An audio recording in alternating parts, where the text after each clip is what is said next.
तो चलो भैया मेरे आज हम लोग लिक्विड सोल्यूशन स्टार्ट करेंगे। अच्छा, सोल्यूशन जो चैप्टर है भैया बहुत इंपॉर्टेंट चैप्टर है। आईआईटी और नीट में हमेशा इसके एक ना एक सवाल मिलेगा ही, कॉम्प्रहेंशन भी बना दिया जाता है। अब देखो करना क्या है कि देखो आपको ये इतना पता है, देखो लिक्विड सोल्यूशन, देखो सोल्यूशन का मतलब क्या होता है आप लोगों ने थोड़ा बहुत देखो, इसकी ज्यादा हम डेफिनेशन यहाँ पर नहीं बताएंगे, मेन मुद्दे पर आएंगे कि जैसे जब दो या दो से ज्यादा चीजें मिला दी जाती हैं तो जो बन जाता है उसको हम सोल्यूशन बोल लेते हैं।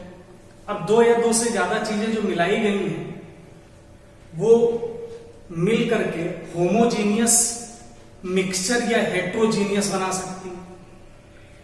तो जो हमें पढ़ना है यहां पर होमोजीनियस मिक्सचर के बारे में पढ़ना है।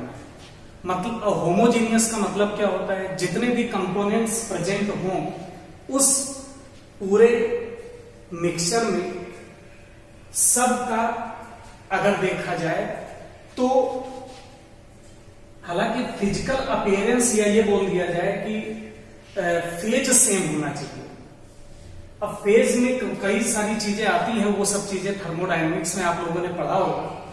अब जैसे भाई नमक को पानी में मिला दो तो होमोजीनियस बन गया, बालू को पानी मिला दो तो यार बालू अलग और पानी अलग, तो वो हेट्रोजीनियस बन गया। तो यहां पर जो हमें पढ़ना है होमोजीनियस के बारे में पढ़ना है, पहली बात तो। अब दूसरी बात ये कि जो भी सोल्यूशन होगा उसके दो कंपोनेंट होते हैं, एक सॉल्वेंट होगा और एक क्या होगा, सोल्यूट होगा। सॉल्वेंट जो है वो लिया जाता है जो लार्ज अमाउंट में प्रेजेंट होता है, उसको हम सॉल्वेंट मानते हैं, और जो कम अमाउंट में प्रेजेंट हो उसको हम सोल्यूट मानते हैं। अब जैसे अगर मान लिया दारू में पानी मिला दिया जाए तो कौन सॉल्वेंट होगा कौन सोल्यूट होगा, ये डिपेंड करेगा कि उन दोनों का अमाउंट किस रेशियो में आपने मिलाया है। अब अगर कोई मान लो पुराना पियक्कड़ होगा, तो पुराना पियक्कड़ होगा तो दारू में थोड़ा सा पानी मिला लेगा, तो वहां पर दारू है सॉल्वेंट और पानी है सोल्यूट। अब अगर कोई नया पियक्कड़ होगा तो पानी में थोड़ा सा दारू मिलाएगा, तो उस वक्त गंगा जी अपना सॉल्वेंट का काम करेंगी और जो दारू है वो सोल्यूट का काम करेगा। और आईआईटी में पूछा गया है सवाल इससे रिलेटेड, कॉम्प्रहेंशन पूरा आया था, उसने इस चीज का जिक्र भी किया था। अब हमें लिक्विड सोल्यूशन के बारे में पढ़ना है। अब देखो कोई भी सोल्यूशन होता है उसकी फिजिकल स्टेट क्या होगी, ये डिपेंड करता है सॉल्वेंट की फिजिकल स्टेट क्या है भैया। यानी कि फिजिकल स्टेट ऑफ सॉल्वेंट जो है वही हो जाती है फिजिकल स्टेट ऑफ सोल्यूशन। अगर हमारा सॉल्वेंट लिक्विड है तो जो सोल्यूशन होगा उसको हम बोलेंगे लिक्विड सोल्यूशन। अब जैसे लिक्विड हमारा सॉल्वेंट है, उसमें आप मान लो गैस मिला दो तो जो सोल्यूशन तैयार होगा उसको हम बोलेंगे लिक्विड सोल्यूशन। लेकिन नाम क्या देंगे, solution of gas in liquid.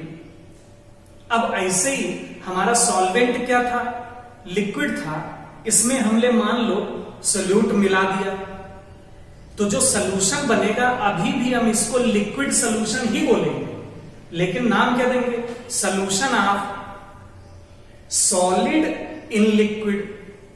ऐसे ही अगर आप भैया सॉल्वेंट हमारा क्या हो, लिक्विड हो, और इसमें थोड़ा सा गैस मिल जाए या गैस आप डिसॉल्व कर दें तो इसको बोलेंगे लिक्विड सोल्यूशन, या ये भी बोल सकते हैं solution of gas in liquid. तो हमें लिक्विड सोल्यूशन के बारे में पढ़ना है।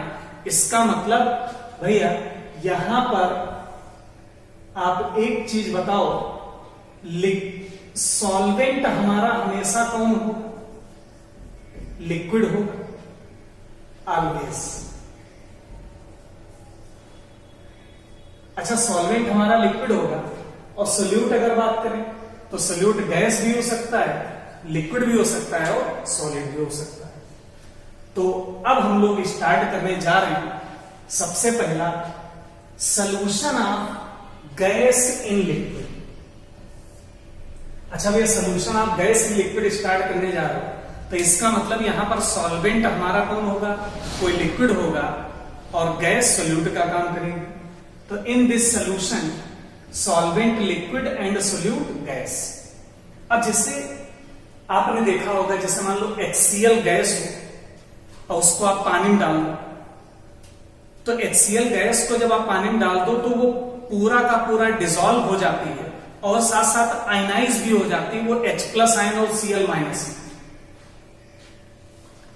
और कुछ गैसेज ऐसी होती हैं जब उनको लिक्विड में डालो तो वो बहुत कम डिसॉल्व होती है, यानी कि वो जैसे मान लो एक लिक्विड है उसमें आप गैस डिसॉल्व करना चाहते हो तो यार एक कंटेनर लोगे, जैसे इस टाइप का ये कंटेनर है, तो ये हमारा लिक्विड है ब्लैक वाला, और जो रेड कलर से हमने पॉइंट दिखाए हैं, डॉट दिखाया है, वो हमारी गैसियस मॉलिक्यूल। तो अगर आप ध्यान दें तो गैस के मॉलिक्यूल देखो लिक्विड के ऊपर है, लेकिन कुछ मॉलिक्यूल गैस के लिक्विड के अंदर भी है। तो इसका मतलब क्या है कि कुछ गैस के मॉलिक्यूल लिक्विड में डिसॉल्व है, सब के सब डिसॉल्व नहीं।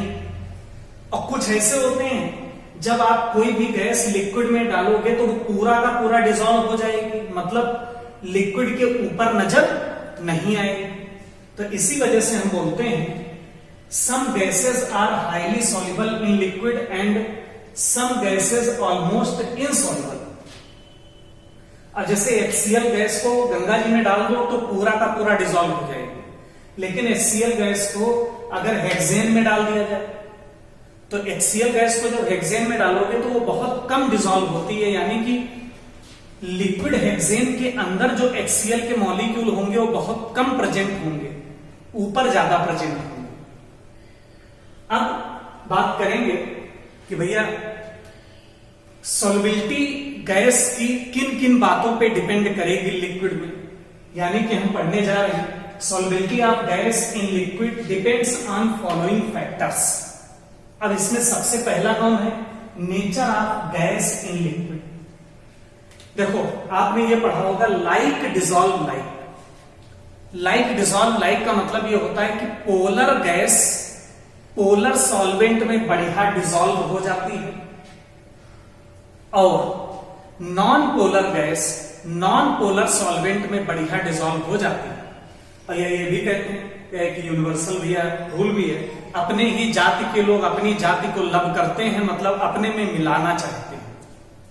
तो जैसे कुछ एग्जांपल हम लें, अगर आप O2, CO2 और अमोनिया में देखें तो अमोनिया में पोलैरिटी सबसे ज्यादा होती है। CO2 का डाइपोल मोमेंट 0 होता है तो O2 तो बिल्कुल पोलैरिटी नहीं मिलेगी। तो अगर देखा जाए और वाटर भी है, देखो गंगा जी पोलर सॉल्वेंट है, तो पोलर सॉल्वेंट अगर है तो इसमें जिसके पास पोलैरिटी ज्यादा होगी वो ज्यादा सॉल्युबल हो जाएगी। तो अमोनिया के अंदर पोलैरिटी ज्यादा है, इस वजह से अगर सॉल्युबिलिटी देखा जाए तो ये हो जाएगा। अच्छा ऐसे आ जाओ इन बेंजीन, तो बेंजीन अगर देखा जाए तो भैया बेंजीन क्या है, नॉन पोलर है, और गंगा जी क्या थी, पोलर थी। तो अगर नॉन पोलर है तो जिसमें पोलैरिटी सबसे कम होगी उसकी सॉल्युबिलिटी सबसे ज्यादा होगी, तो इसलिए ऑर्डर ये हो जाएगा। अब आ जाओ HCl गैस। अब देखो हमने सॉल्वेंट यहां पर चेंज कर दिया, सोल्यूट सेम रखा है। अब HCl गैस को बेंजीन में डालो, एल्कोहल में डालो, वाटर में डालो, तो हमें पता करना है कि किसमें HCl ज्यादा डिसॉल्व हो जाएगी। और HCl भैया पोलर होती है और बेंजीन क्या है, नॉन पोलर। एल्कोहल भी पोलर होता है लेकिन गंगा जी ज्यादा पोलर होती है, तो इस वजह से पोलर गैस पोलर सॉल्वेंट में बढ़िया डिसॉल्व होगी, यानी बेंजीन में सॉल्युबिलिटी सबसे कम होगी, फिर एल्कोहल, फिर वाटर। तो ये तो हो गया। अब ऐसे ही आप लोगों ने गैसियस स्टेट में पढ़ा होगा, एक टर्म होता है क्रिटिकल टेम्परेचर। क्रिटिकल टेम्परेचर का फॉर्मूला होता है 8a/27 ये बताता है attractive forces between gaseous molecule. अगर एक जिस गैस का ज्यादा होता है, इसका मतलब उस गैस के मॉलिक्यूल में एट्रैक्टिव फोर्सेस ज्यादा होते हैं। अच्छा एक बात बताओ, अगर किसी गैस के मॉलिक्यूल में इंटरमॉलिक्यूलर अट्रैक्शन ज्यादा है तो इसका मतलब उड़ने की टेंडेंसी कम है, तो डिसॉल्व होने की टेंडेंसी ज्यादा है। तो इसका मतलब जिसका ए ज्यादा होगा उसकी डिसॉल्व होने की टेंडेंसी क्या होगी, ज्यादा होगी। अच्छा, जिस गैस का ए ज्यादा होगा उसमें अट्रैक्शन ज्यादा होगा तो उसको लिक्विफाई करना भी आसान होगा। तो इसीलिए हम बोलते हैं normally easily liquefiable gases that is having higher critical temperature, और या ये बोल सकते हैं having more value of a are more soluble in polar solvent. अब अगर मान लो ए आपका पता करना हो कि किस गैस का ए ज्यादा होगा, तो भैया जिसमें अट्रैक्शन ज्यादा होगा उसका ए ज्यादा होगा। अट्रैक्शन किसमें ज्यादा होगा, जिस गैस के मॉलिक्यूल में पोलैरिटी ज्यादा होगी। इसीलिए बोला गया है कि पोलर में बढ़िया डिसॉल्व होगी। अब जैसे तो देखा जाए, जैसे मान लो कोई गैस है ए, इसका क्रिटिकल टेम्परेचर है 200 केल्विन, और ये कोई बी गैस है उसका क्रिटिकल टेम्परेचर है 350 केल्विन। तो अब बी का क्रिटिकल टेम्परेचर ज्यादा है, इसका मतलब इसकी सॉल्वेंटी पोलर सॉल्वेंट में ज्यादा होगी। तो ए और बी में बी की सॉल्वेंटी ज्यादा होगी। तो ये तो हो गया ये वाला केस। अब अगला तीसरा केस होता है effect of pressure on solubility of gas in liquid. अब प्रेशर जो है चेंज करने से क्या चेंजेस आएंगे उसके बारे में आइए हम लोग सीखते हैं। जैसे भैया ये कोई लिक्विड है हमारा,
भैया जो स्क्यूबा ड्राइवर्स होते हैं, जो पानी के नीचे जब जा रहे हो, तो जब भैया पानी के नीचे जब आप जाओगे तो देखोगे कि प्रेशर बढ़ेगा। तो जब वो एयर इनहेल करते हैं या फिर ब्रीथ लेंगे, सांस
टेम्परेचर अगर बढ़ा दोगे तो बताओ गैस के मॉलिक्यूल लिक्विड में डिसॉल्व तो होंगे नहीं, ये उड़ने लगेंगे। हालांकि अभी हम इफेक्ट ऑफ टेम्परेचर और डिटेल में डिस्कस करेंगे।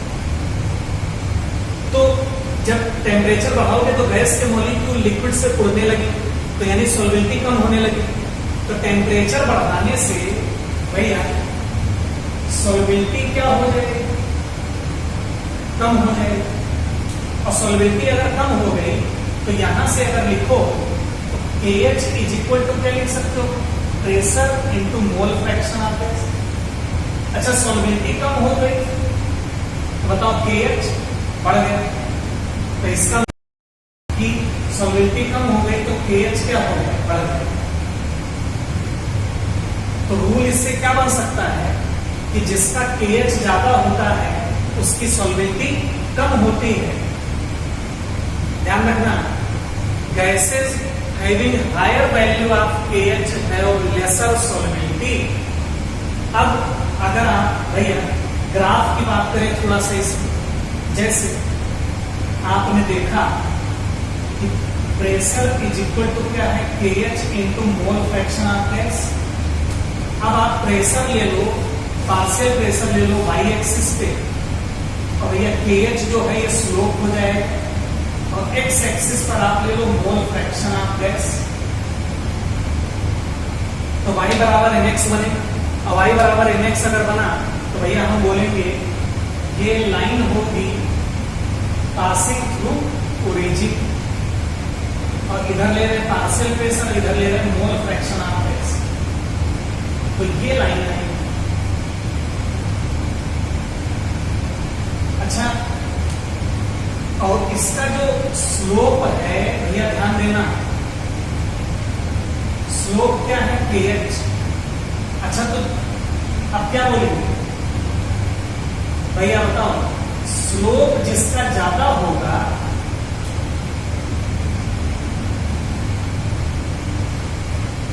उसका KH बताओ क्या हो, ज्यादा हो।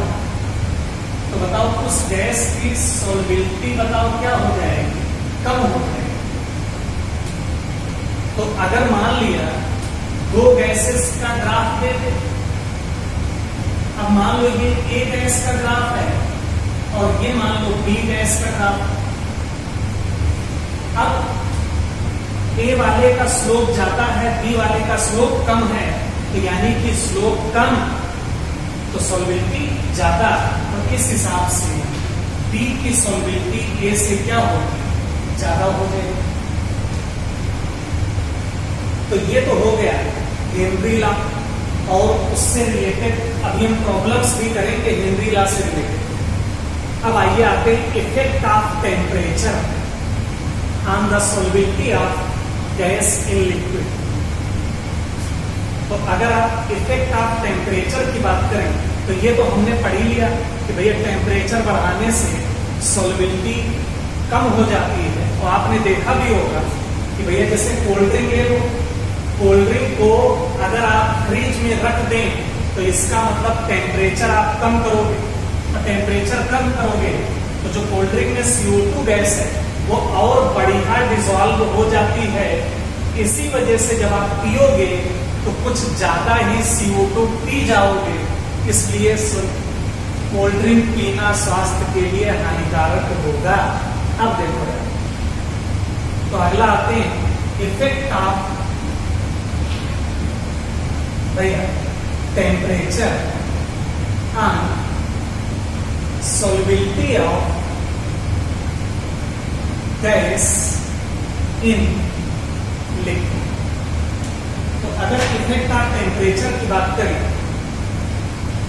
देखो ए गैस, इसमें नहीं ए लिक्विड ले लो और इसमें हमने बी गैस को मिलाया,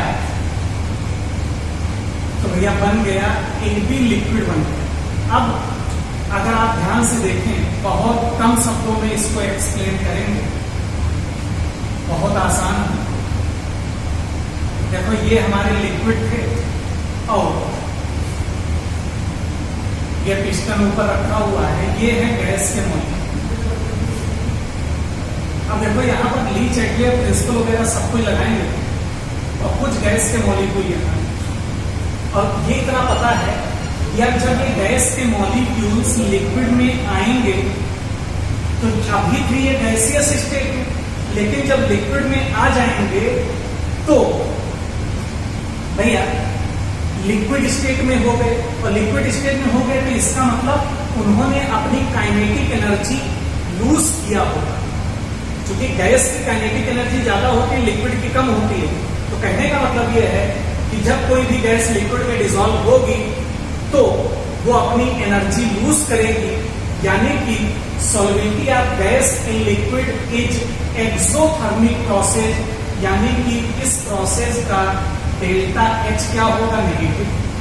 अच्छा, फॉरवर्ड डायरेक्शन में डेल्टा एच नेगेटिव है, आपने पढ़ रखा होगा लीच-एटलियर प्रिंसिपल। लीच-एटलियर प्रिंसिपल क्या कहता है कि अगर आप टेम्परेचर बढ़ाते हैं तो एंडोथर्मिक डायरेक्शन की तरफ प्रोसेस प्रोसीड करता है। अच्छा, अगर बैकवर्ड में आओगे तो एंडोथर्मिक होगा, फॉरवर्ड में जाओगे तो एक्सोथर्मिक होगा।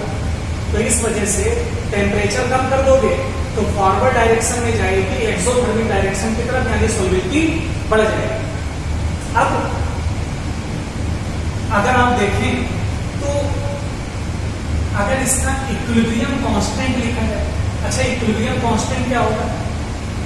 देखो, जो ज्यादा अमाउंट में होता है उसका एक्टिव मास कितना लेते हैं? 1। अच्छा, तो इस लिक्विड में अगर देखा जाए तो भैया नहीं, इस सोल्यूशन में अगर देखा जाए तो गैस के मॉलिक्यूल का कंसंट्रेशन, यानी बोलेंगे concentration of gas in solution divided by भैया प्रेशर ऑफ गैस, क्योंकि लिक्विड का एक्टिव मास कितना रहेगा? 1 रहेगा। अब मान लो प्रेशर कांस्टेंट है, एट कांस्टेंट प्रेशर, तो भैया प्रेशर कांस्टेंट हो जाएगा तो के इक्विलिब्रियम जो है ये किसके बराबर हो जाएगा? गैस इन लिक्विड, यानी कि concentration of gas in liquid. अब ध्यान से समझो, और यह इसी को बोल सकते हैं क्या भैया? सॉल्वेबिलिटी ऑफ गैस इन लिक्विड। अब आप लगा दो बाइंथाफ इक्वेशन। मान लो जब टेम्परेचर था T1 तो सॉल्वेबिलिटी मान लो S1। ध्यान देना, जब टेम्परेचर था T1 तो सॉल्वेबिलिटी कितनी? S1। एंड जब टेम्परेचर T2 तो सॉल्वेबिलिटी कितनी? S2। अब बाइंथाफ इक्वेशन आप लोगों को पता होगी, अगर नहीं पता तो हम लिख दे रहे हैं। वो होती थी ln K2 by K1 is equal to delta H0 by R 1 upon T1 minus 1 upon T2। तो ये है, और जहां डेल्टा H क्या होगा? Enthalpy of dissolution. अब देखो, तो जब K1 तो सॉल्वेबिलिटी S1 और जब K2 तो सॉल्वेबिलिटी S2। तो इसी तरीके से इसको आप रिप्लेस कर सकते हैं भैया। ln K2 की जगह पर क्या लिख सकते हो? सॉल्वेबिलिटी S2। K1 की जगह पर सॉल्वेबिलिटी S1। इससे रिलेट कर दो delta H upon R 1 upon T1 minus 1 upon T2। और या ln को लॉग में कन्वर्ट कर लो तो भैया log S2 by S1 is equal to delta H0 by 2.303 R 1 upon T1 minus 1 upon T2। तो इस फॉर्मूले से आप न्यू सॉल्वेबिलिटी निकाल सकते हैं। अब एक बात और, अगला आते हैं लिमिटेशन ऑफ हेनरी लॉ। भैया लिमिटेशन ऑफ हेनरी लॉ का मतलब क्या है कि कब कब हेनरी लॉ एप्लीकेबल हो? तो सबसे पहली बात तो ये है कि भैया जो गैस है वो बहुत ही ना के बराबर डिसॉल्व होनी चाहिए। पहला पॉइंट भैया ध्यान देना, लिमिटेशन ऑफ हेनरी लॉ।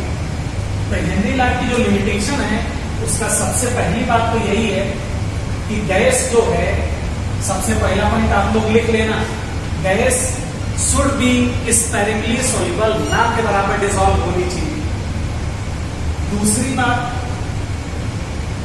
जो गैस है वो आइडियल बिहेवियर शो कर रही है। अच्छा, आइडियल बिहेवियर कब शो करती है ये आपको पता है भैया? कोई भी गैस आइडियल कब होती है?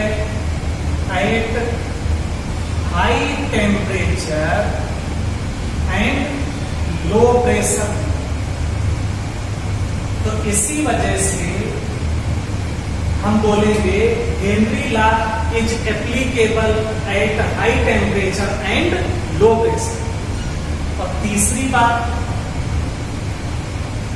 भैया, तीसरी बात यह है कि जो गैस है, ध्यान से समझना बात, वो लिक्विड में जाकर के डिसोसिएट या एसोसिएट ना करे।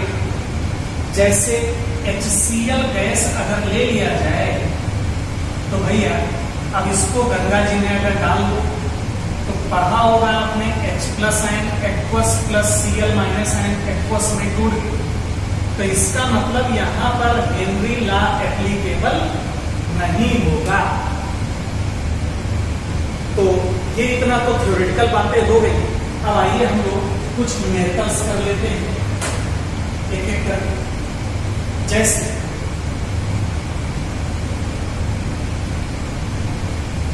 देखो भाई, न्यूमेरिकल्स की अगर बात की जाए तो जितना भी हम लोगों ने पढ़ा है उस पे आइए हम लोग थोड़ा सा कुछ प्रॉब्लम्स करते हैं। सबसे पहला क्वेश्चन है, देखो सबसे पहला क्वेश्चन दिया गया है, क्वेश्चन हम पढ़ रहे हैं।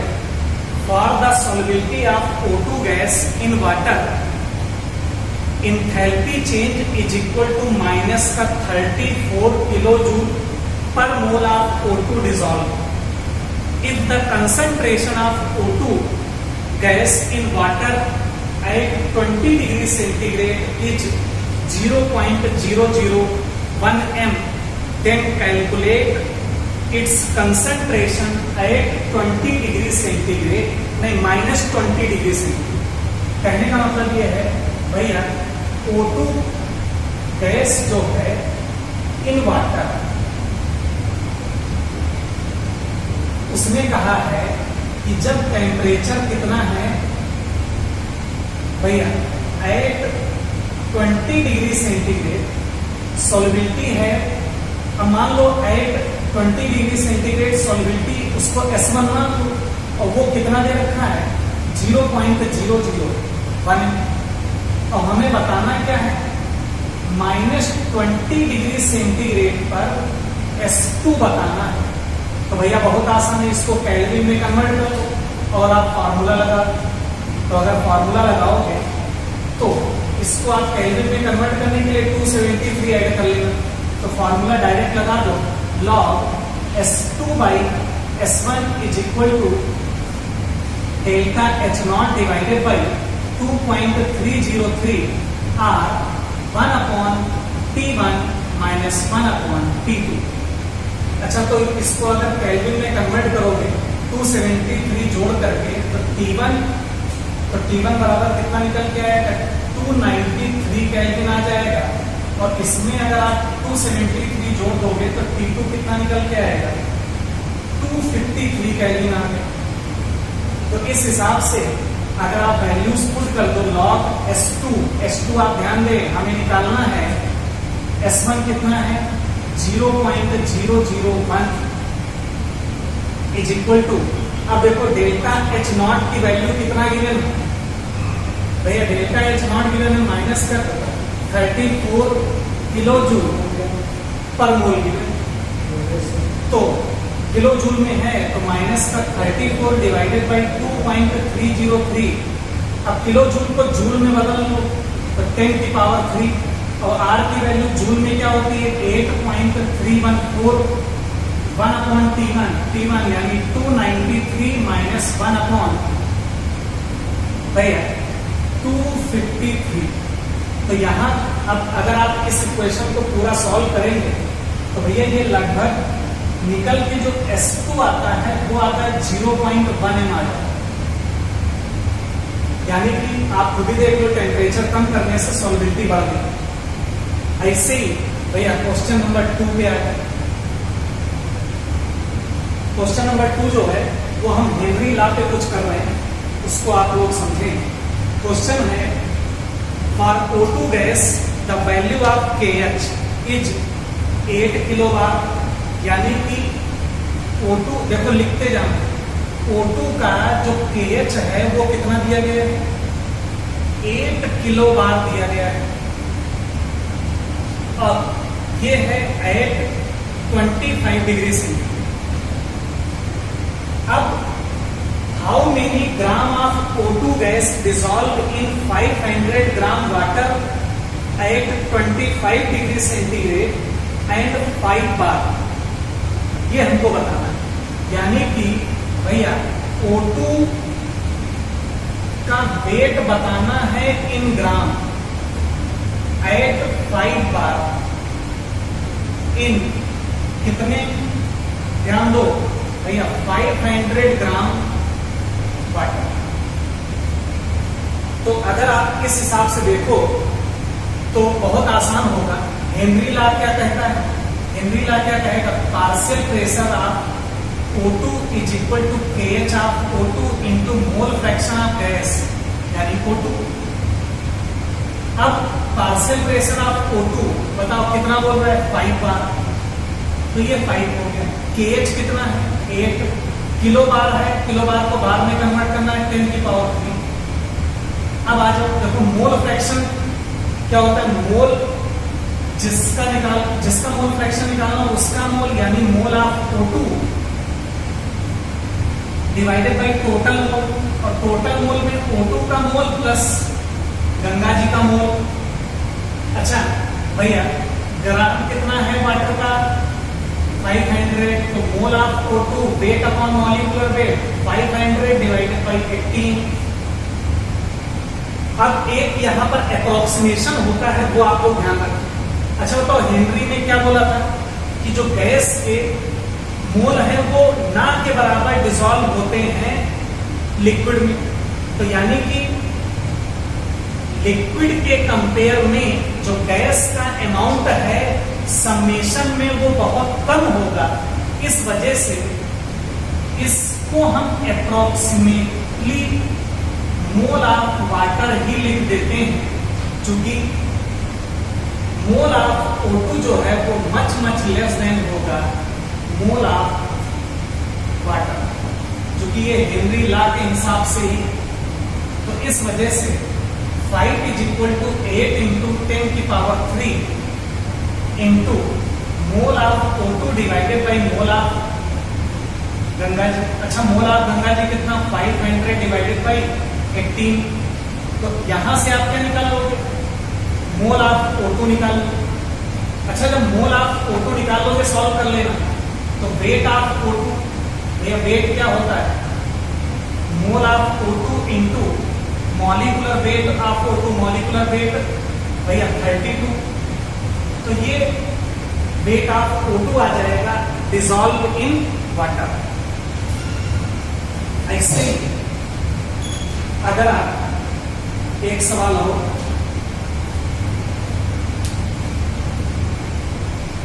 भैया जैसे सवाल दिया गया है 400 gram of water in equilibrium with air, O2 20% into 80% at 20 degree centigrade and 1 atm pressure.